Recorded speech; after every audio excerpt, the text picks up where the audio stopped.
Endri Zaimi non ha avuto scampo, lo scontro frontale violentissimo fra la sua Volvo 50 e un camion gli è stato fatale.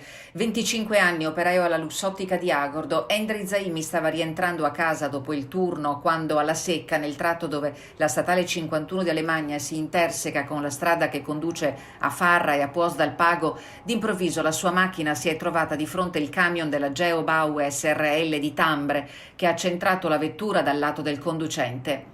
Entrambi i mezzi hanno finito la loro corsa contro il pendio che costeggia la carreggiata. Testimoni avrebbero riferito di avere visto la Volvo in sorpasso, ma la dinamica ancora tutta da definire è al vaglio della Polstrada di Belluno. Illeso ma sotto shock l'autista del mezzo pesante. I soccorsi, pur tempestivi, si sono rivelati vani per Endri Zaimi. Il 25enne, originario dell'Albania, si era stabilito in provincia di Belluno da molto tempo e risiedeva a Farra dal Pago con la moglie e due bambini in tenera età, uno di quasi 4 anni e l'ultimo arrivato di 1 anno appena.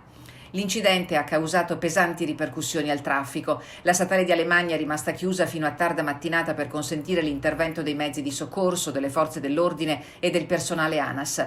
Un incrocio maledetto, quello della Secca, da sempre teatro di gravissimi incidenti stradali come quello di stamattina che ha strappato la vita a un giovane. Le amministrazioni comunali di Ponte nelle Alpi e dell'Alpago hanno avanzato anche di recente all'ANAS richieste di migliorie per mitigare il rischio, anche se le cause del dramma di questa mattina sarebbero ricondotte a infrazioni al codice della strada.